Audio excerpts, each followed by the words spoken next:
Hello, everybody, and welcome to A Mighty Blaze.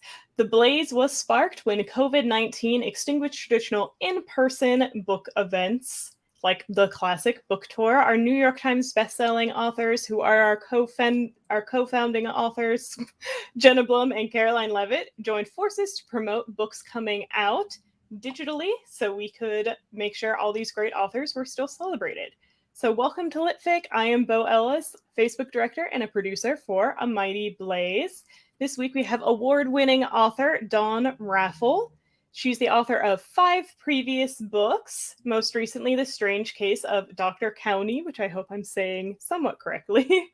Other books include 2 critically acclaimed short story collections, a novel, and a memoir. Her short stories and other stories have appeared in many magazines and anthologies, including the Anchor Book of New American Short Stories, Best Small Fictions, New American Writing, and many, many more. We are so happy to have her. How are you doing, Dawn, now that Thank your you. book is out? I'm doing great. Thank you. Yes, it is so great to have you on. We're a little late. We had some technical difficulties that it took a second for me to figure out, and Dawn was a saint of patience while I did that. So now we are on, though. I always like to ask just kind of, are you going on other book tours? Do you have a lot of other events coming up lately? I'm going to Chicago next week because the title novella in the book is set in Chicago. So I'll be there. And then I have some other events there on my website, which is dawnraffel.com. So some are live, some are live stream. Yes, please go to dawnraffel.com. It's linked in the comments. I just put it up on the screen there, and check out everything Dawn is going to be doing. Another question that I enjoy asking is, what was haunting you when you wrote this? Like, what do you think was the thing that made you have to write this particular collection of short stories and novella? Okay, well, what it was the novella. It's historical, and it takes place in 1933 at the Chicago World's Fair. And I was just haunted by how strange it was that that's the bottom of the Depression. It's a terrible year. And that's when they have this World's Fair, the Century of Progress. And also I knew that my parents were both raised in Chicago and they both went there, but they're gone. And so I couldn't ask my questions. So I felt like somehow or other, I just became obsessed with this whole era and this fair. And the way that people in 1933 were viewing the future and the idea was that technology was going to solve all our problems. And, of course, we look at it with hindsight and we see something very different. But I find that period of history just fascinating.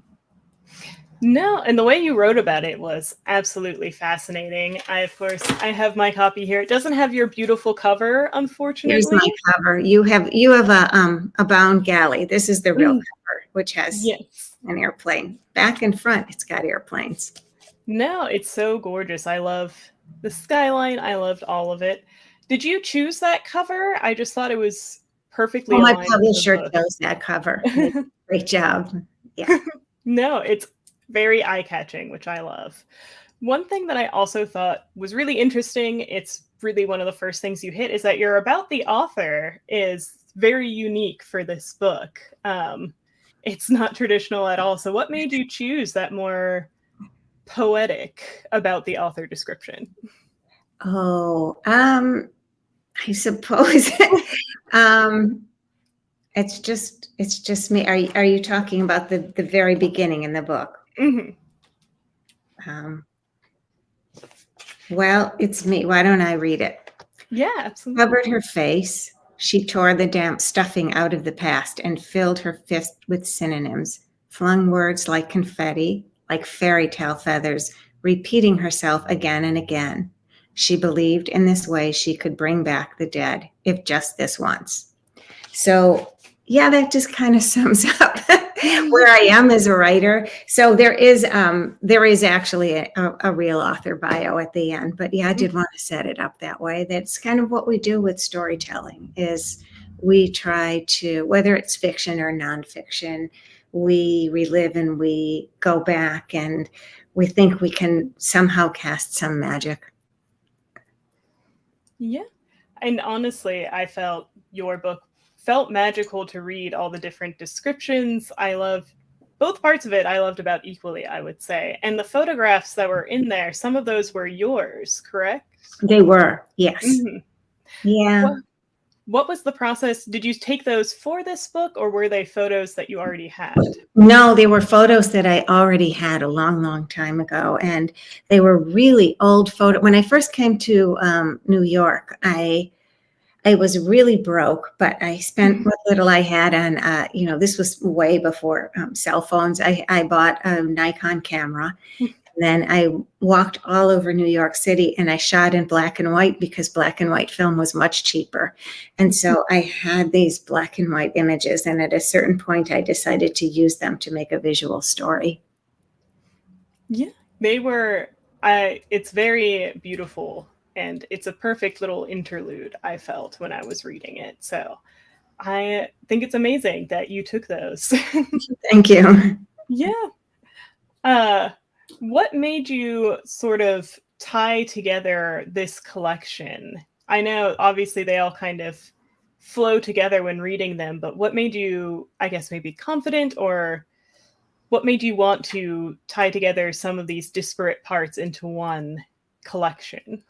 Yeah, so there's two parts to the book, and the first part is kind of it's inspired by a book that I absolutely love, Italo Calvino's Invisible Cities. I don't feel you have to have read that to read this, but it was the impetus of these cities that are, some are real, some are fictional, some are historical, some are future or dystopian, and they were sort of tied together in an intuitive way.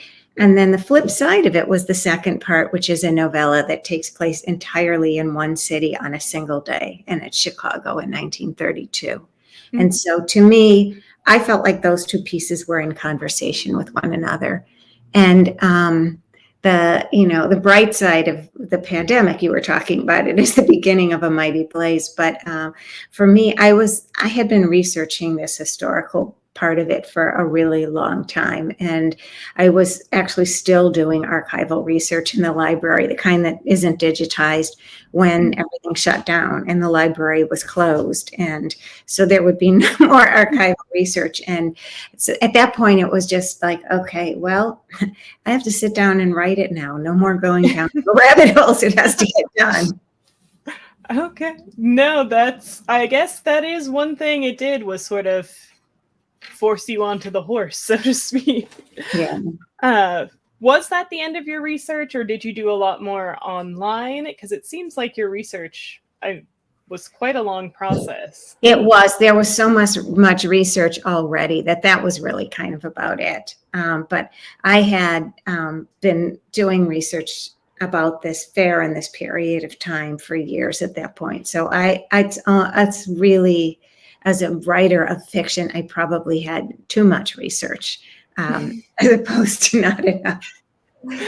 Yeah, I have heard some authors say they feel like if they focus too much on those minute details and then your audience reads it and you could put in something that's completely anachronistic and they just wouldn't even know because they're not as much of an expert as you are.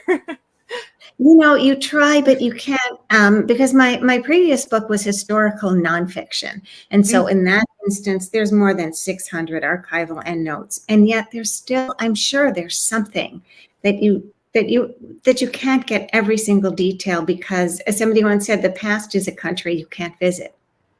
Mm-hmm. No. Yes, that is very true. And it is that thing where you captured this beautifully, where it feels almost like you were there, where I double checked because I was like, there's absolutely no way I could be interviewing somebody who was at this fair. I'm fairly certain. I wish, I'm thinking like, oh, I wish I could go. I wish I could go back there. Just shrink myself into it. And like I say, I do know that my parents both went as small children.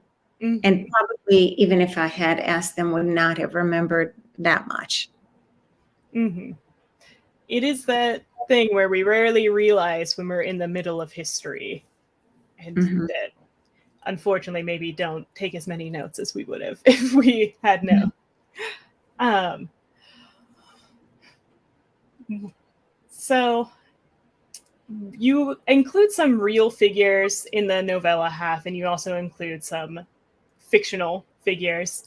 What made you decide to include the real historical figures and give I them just their thought they were perspective? important. They were important to know about. And, none of them are that famous, but there were people like the man who was the president of the World's Fair. There was a very well-known nurse at that time. And I had done a lot of research into those different lives. And so, yeah, I wanted to include, there was a mix of, everybody who was at that fair who was well-known and not at all well-known. And in some cases just completely forgotten. Yeah. I did find it, as somebody who didn't know a lot about this era, I loved reading the afterword that included some of the historical notes on those figures and discovering who was a real figure, who wasn't. One of the parts that I found very interesting is throughout the whole novel, I noticed a theme of discussing sort of women and how we place a lot of value on women's looks, whether it's, at the end of the novella, Desi feeling like she focuses a lot on that her chin is considered weak or less attractive than maybe the rest of her. And characters like Sally Rand, who was real and who did get arrested for being indecent. Was that just something that was on your mind while writing this? I don't think it's that much different now. Do you? No, unfortunately. I mean, I spent 30 minutes putting on makeup for this. I think it's still there. No, that was one of the beginnings. It was the city. Oh, I'm making sure I can find it so I say the correct one, but it's the first one, the beautiful city of Serena. Yeah, where it talks about where older women hide their face and all their skin so you can't tell. And it weirdly reminded me of even some people being happy about COVID masks because they didn't want to show their face, or they felt like now were allowed to wear less makeup or worry less about their appearance, and how that really struck me as we kind of do that to ourselves now, just less literally. Well, we do. And that story I wrote shortly before COVID hit, which is really kind of weird. So I wasn't really thinking about women literally wearing COVID masks. It was like I imagined it. I was kind of aggravated with all the things that women end up having to do as they age. Like there's, so there's the makeup, and then there's the injectables, and then there's the possibility of surgery, and then there's this and that and the other thing. And it's still, and with actresses, they can't win, because if they have surgery, then people say, oh, she's had facelift. And if they don't, they say, oh, she looks awful. So, you can't win. And I just thought, well, what if there was this city where all the women just wore a mask, and then where it became enforced. So that's where that came from. No, and that is something, like I said, like you were commenting on, it is a thing where plastic surgery is on the rise, but then we shame anybody who gets it, but then we shame anybody who looks just how they look.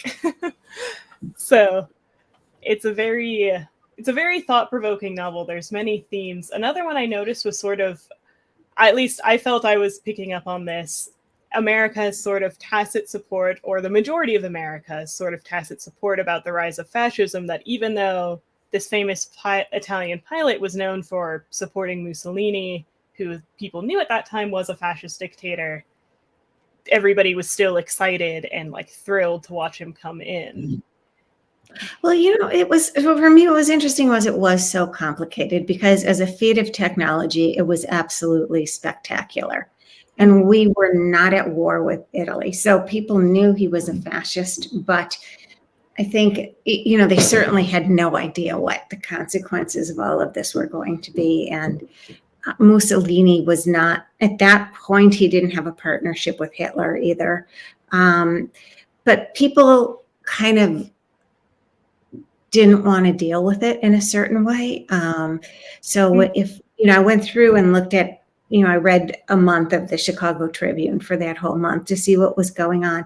And you would see, maybe like on the front page, the left-hand column would be things like, Hitler has just seized all the assets of enemies of state.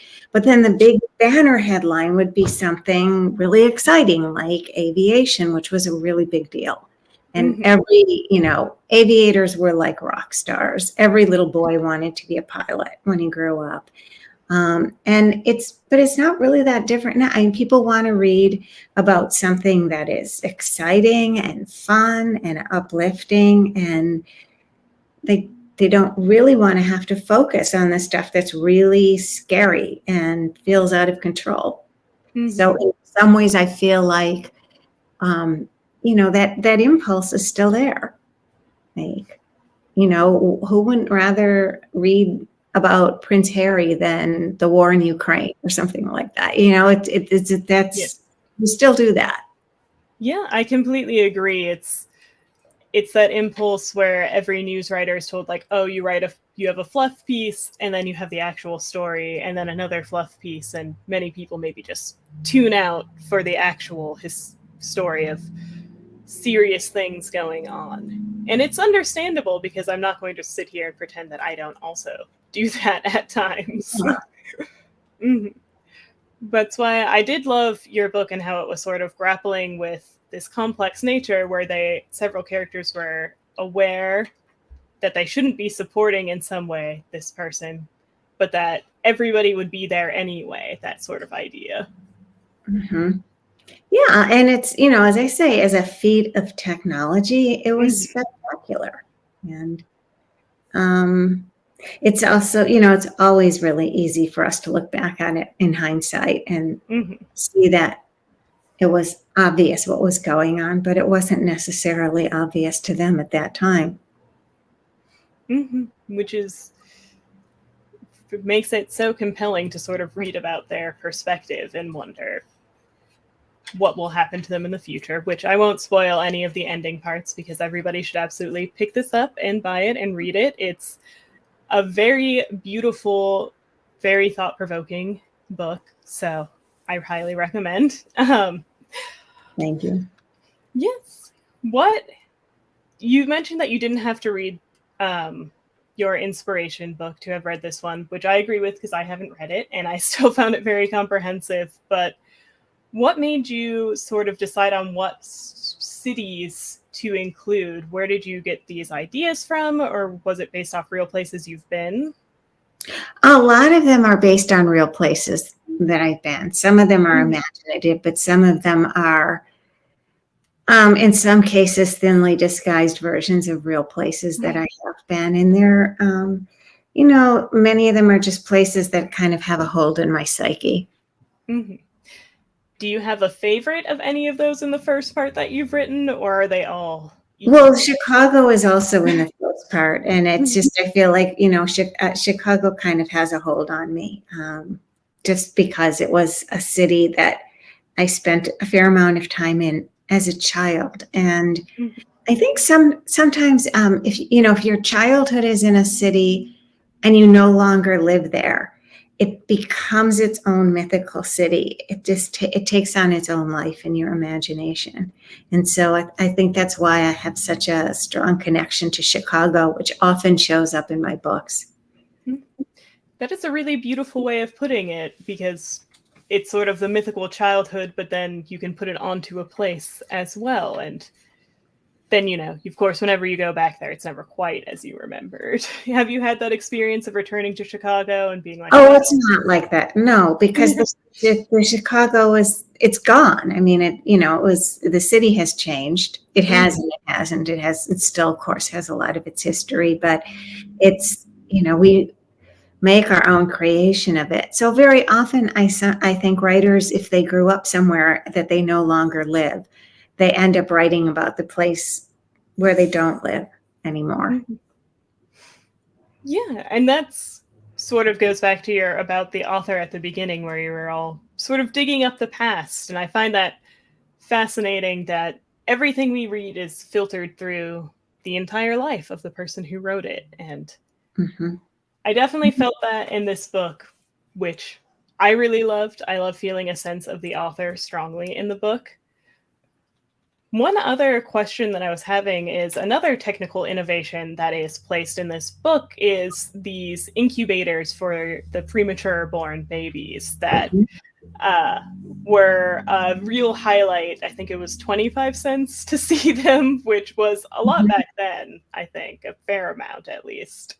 What made you emphasize on those, just because they were another technological marvel or something else?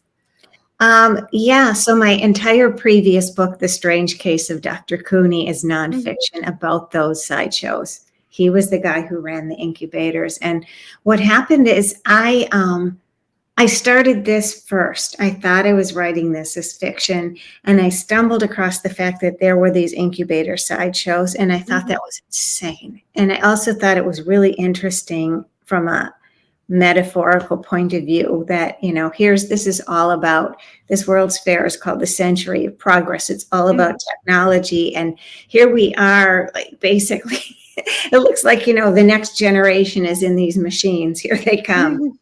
And it seemed so weird to me when I started understanding the whole story of these incubators. It wasn't just metaphorical. It was the beginning of American neonatology.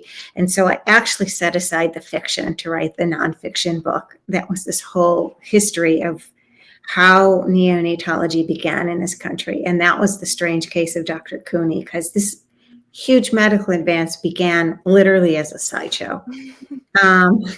And then by the time I finished the Dr. Cooney book, I thought, okay, maybe I have this out of my system and I can just stop writing about this World's Fair. But I didn't, and I couldn't. And so this still had to come out. And yeah, those incubators were still there, because it was also one of the most popular exhibits at the fair. It was, again, it's like looking at these impossibly tiny human beings in incubators, and they're the future generation. That is a very beautiful metaphor. One other connection I was drawing is that premature babies before then, they had a hard time surviving, or they might have survived with disabilities. Were you drawing a sort of deliberate comparison of that to the sort of sideshow freaks, particularly Dodo, who was based off a real woman who existed at the time? Well, there was a lot of anxiety at that time about perfection and about, you know, there was a raging American eugenics movement, which is horrifying at the time. And yeah, there is. So the Nazis were very influenced by the American eugenicists, unfortunately. And there is that shadow of Hitler that's over the novella, because it's 1933 and there's Mussolini and there's, you know, Hitler in the news. And there are Jewish characters in the novella who are really worried about Hitler. But also the reality is that the first and maybe the least remembered victims of Hitler were children with disabilities. That's who he killed first. So yeah, I did want them in there. Yes, as somebody who cares a great deal about disability rights, I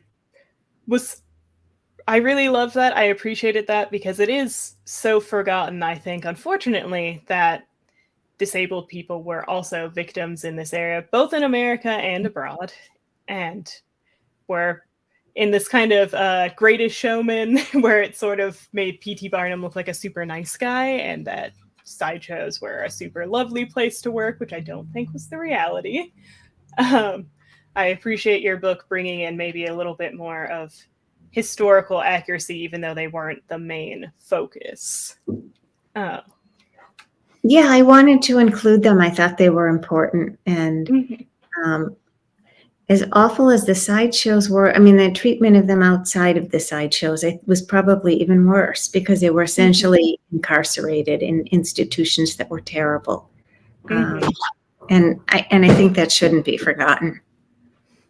Yes, I completely agree, which I appreciate historical fiction that doesn't shy away from those things. And this book is all about, in some way, I would say you don't shy away from anything for sure, which I think is great. It's again that sort of dredging things up. You're not going to let people just sort of easily forget these things, which I think is fantastic because we also have a very short memory as human beings. We want to say that happened a long time ago when it has all these effects today. And while there were wonderful things happening, like neonatology starting, even if it started via a sideshow, which is, you know, that interesting thing that it's like we can help people and we can give disabled people a little bit better treatment, but maybe only when they're entertaining us in some way. Which again, it's a reason why you should read this book. I really adored it. I think it had a lot of amazing, amazing, thought-provoking things. Where would you say, I know you wrote a nonfiction book that was historically based about Dr. Cooney. How is writing those nonfiction stories and these fiction stories different for you? Well, they both had a lot of research. I guess it's just, you know, with nonfiction, like you could think, oh, it'd be really interesting if this happened, but you can't go there because it's nonfiction. You know, fiction, it's like, okay, well, but I don't have the you know, I have some architecture of things that really happen, but then I have a lot of license to move around in. So it was liberating to do this as fiction. The other, I just felt like that story was so strange that it's like, it's been included in series of things that are even labeled like, you know, stranger than fiction. And I felt like, you know, the only way to tell that story was as nonfiction, because that in some ways was one of the most interesting things about it, was that it really happened that way. That is, I know some people feel sort of scared of fiction because they feel frightened of making things up. So it's very interesting to hear your perspective on that. But I agree. I will have to check out The Strange Case of Dr. Cooney, because what a fascinating piece of American history that I think many of us just never learn. Yes. Do you also write poetry, since so much of this felt very poetic, if not just being what could be considered poetry? Is poetry something else that you consider yourself a writer of? Thank you, but no, I don't write poetry at all. Never have. I could find one thing where I could make even less money, I guess, but you know, no. Yeah. Well, it's very poetic and beautiful language, and much of the invisible cities have, I would say. And what, for the novella, you switch around between several different perspectives, sometimes returning to certain people, all telling one story on one day. Why did you choose to tell it sort of from everyone, all these different perspectives, instead of just one perspective? I was just really interested in all the different people who came together for that day. And at one point I described the crowd while they were really waiting on the shore as almost like a single breathing organism. The way when there's a huge spectacle or huge event, all these disparate people come together. And so I just thought that was interesting. There's a picture of it in the book. I don't know if it'll show up on the screen. It may not, but it just stuck with me. And I thought, wow, all of those people are different lives. It probably won't even show up enough, but you can see there's just, anyway, there's just hundreds of thousands of people in that crowd. And we've all seen crowds like that. If you've ever gone to a concert or something like that, you see it. And I thought it would be fun to just look at some of the different lives that came together for this. No, and it was very fascinating to see sort of how these intersections all wove into one story, and being able to spot kind of the character you just saw in the background of somewhere else is always, I think, really fun. How do you feel your writing has changed over time? You've written in a lot of different things. You've written memoirs, fiction, nonfiction. Do you feel your writings had an arc over time? You know, that's almost more for somebody else to say than for me. I don't really know. I look at books that I wrote when I was a lot younger and think I could never do that again if my life depended on it, but I wouldn't really want to. I'm in a different place. So I'm sure it has evolved, but I don't know how I would even describe that. Yeah. And that's honestly, it's a great perspective to have, to say, this is who I am now, and I want to be the writer that I am now, rather than, holding on to anything that you can't necessarily get back to. But one other thing, as a common audience question that we get, what is your advice for new or younger, newer writers who are just getting started out? Well, find a community, find a teacher. And then it's a long game, it's a long game of persistence. And I do teach creative writing. And I also talk about, I talk to writers a lot about self-care too, about just taking care of yourself, because there's a lot of rejection built into this process. It's a creative endeavor, and there's failure built into the process. If you're going to risk trying anything new, then that's part of it as well. And so you want to find your community and your teachers and your people who will support and encourage you as you go forward in this. Yeah, that's excellent and very beautiful advice that hopefully everybody listening can take to heart. Are you working on anything next, or are you taking a break, thinking about it? So I was working on something that didn't quite come together. So I would say at this moment, I got nothing, but we'll see. Yeah. And again, you can, in the comments is Dawn's Instagram, her Twitter. Please definitely give her a follow on those, or on her website, which you can check out to see everything that she has coming up. And we are getting close to the end of our time, so I have one last question, which is there anything that I didn't ask you that you think maybe I should have, or anything you want to talk about that you didn't get to talk about? Not really, because you did such a great interview. So thank you. I really appreciate it. This was a long, long labor of love. I started writing this book in 2007, and I'm just really very grateful to have it out in the world, and very grateful to you for this interview. So thank you. Yes, and thank you for writing this book that I absolutely loved reading, and I carried it around with me everywhere for the entire week that I was reading it. So it was very engrossing. And thank you so much for this interview. Again, everybody, check out Dawn's website. Check out what she has next. In the comments is a link to buy Boundless as the Sky from bookshop.org, or just stop by your local indie bookstore to buy it. We are so thankful that Dawn Raffel joined us today, and we will see you throughout the next week. So thank you, everybody. Bye. Thank you. Bye.